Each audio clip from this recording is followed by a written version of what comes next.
If you've ever wondered what it takes to adopt a wild horse, then this episode is for you.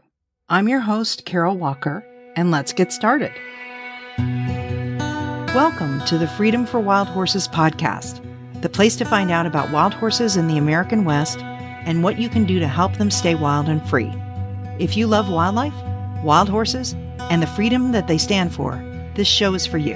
I'm your host, Carol Walker. Let's get started. I decided to record this episode because I've been getting many questions from people who want to help the 39 wild horses that were recently rounded up from the McCullough Peaks herd and are now at the Rock Springs Corrals in Rock Springs, Wyoming. They are awaiting adoption. The very first thing I need to say is that adopting a wild horse is not like purchasing a domestic horse. It isn't for everyone. Wild horses straight off the range or straight from a holding facility are not used to trusting people, and they've never been handled or haltered. You can adopt wild horses who have been through a training program, such as at the Riverton, Wyoming Honor Farm, or who've been already gentled by a trainer. The younger horses are going to have an easier time adapting to captivity and humans. The older horses, depending upon their temperament, may have a more difficult time adjusting, and not all of them are going to make good saddle horses. They may make good candidates for a sanctuary where they can still have some freedom. The important thing is for you to realistically decide where you're at regarding wild horse ownership. Even if you have your facilities approved by the BLM, you need to be able to handle your wild horse, halter them, get their feet trimmed, be able to have a veterinarian give them care. And you need to be safe. There is absolutely nothing wrong with getting help gentling a wild horse, either with a local trainer or through a program such as Anna Twinney's wonderful Reach Out to Horses. The last thing anyone needs is for the horse to be returned to the BLM or dumped at an auction. So I recommend thinking long and hard about this before adopting. Do some research. Next, I'm going to go over what the Bureau of Land Management's requirements are to adopt a wild horse. All of this information is on the Bureau of Land Management's Wild Horse Adoption and Sales webpage. But I thought it might be a little easier if I went ahead and went through it. The Bureau of Land Management requires an application to be filled out before you can adopt or purchase a wild horse. You must be 18 years old or older, with no record of animal abuse. The corral for the horse or horses must be 6 feet tall for adult horses, 2 years old and older.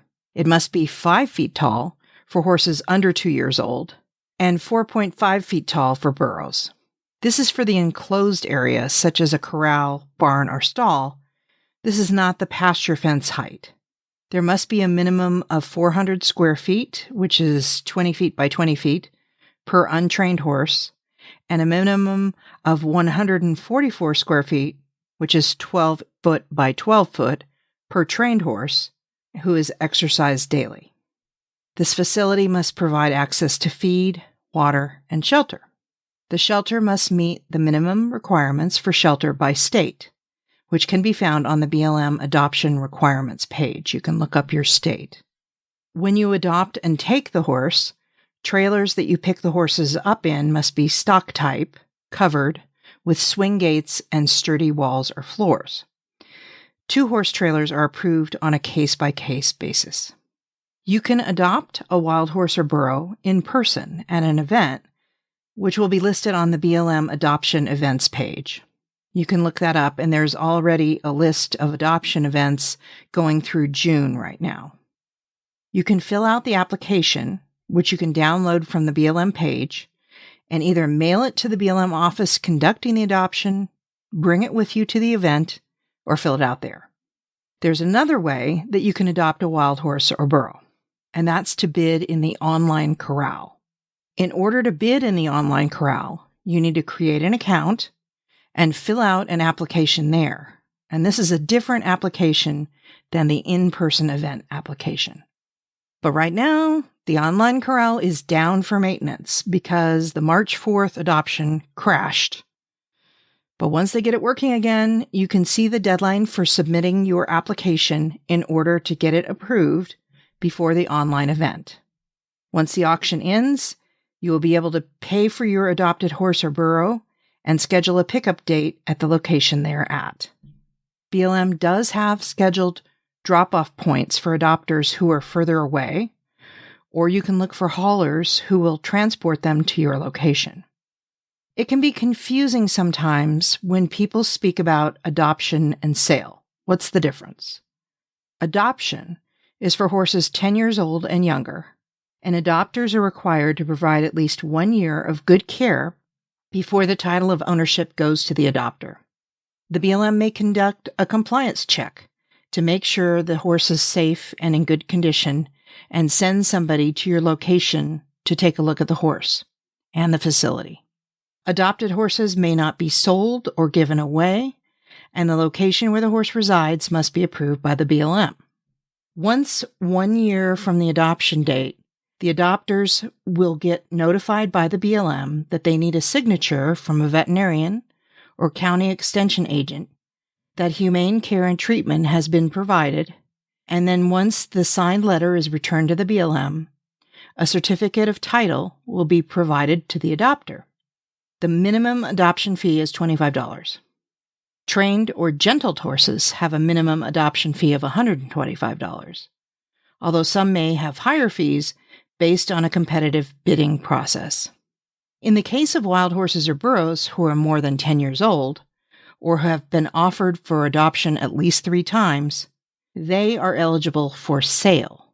Purchasing a wild horse or burro means that the ownership of the horse or burro passes immediately from the federal government to the buyer. Once the application is approved, you'll receive a bill of sale. The horse or burro you purchase or adopt will have a freeze mark, vaccinations, deworming, and a negative Coggins test, and you'll receive a record of their medical history when you pick up your horse or burro. You may have heard about the controversial Adoption Incentive Program. The BLM started this program in 2019. The BLM provides $1,000 to qualified adopters up to 60 days after the date the wild horse is titled. It's available for all untrained animals that are available for adoption, including at BLM facilities, off-site events, and on the online corral. The minimum adoption fee is $125. The idea behind the Adoption Incentive Program was to encourage more people to adopt. Why did I say this is controversial? Because after this program was started, the adoption numbers rose dramatically, and unfortunately, at this time, over 1,200 wild horses have been found in auctions that kill buyers frequent, having been dumped by their unscrupulous adopters who, after collecting their incentive money, now wanted to make even more money on the horses by selling them at auction.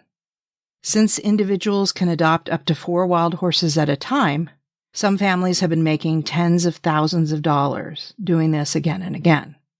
In my opinion, this program needs to be abolished because it encourages the exploitation and abuse of our wild horses. If the BLM really wanted to encourage people to care for their adopted Mustangs properly, they would offer coupons for veterinary care or for training. I hope that this information that I have discussed today is helpful if you're considering adopting a wild horse or burro. You can find all this information and more, plus the adoption application, if you go to BLM Wild Horse Adoptions and Sales. For those of you considering adopting or purchasing one of the recently rounded up McCullough Peaks wild horses, they will be offered on the online corral. And please keep checking to see when that will occur. I will be providing updates. Thank you for listening to this episode of Freedom for Wild Horses. If you would like to donate to help the 39 McCullough Peaks wild horses find safe, loving homes, you can donate at www.fortheloveofaria.org/donate. Thank you for listening to this episode of Freedom for Wild Horses. If you want to learn more, follow me at www.wildhoofbeats.com for more information and for ways to help America's wild horses. See you next time.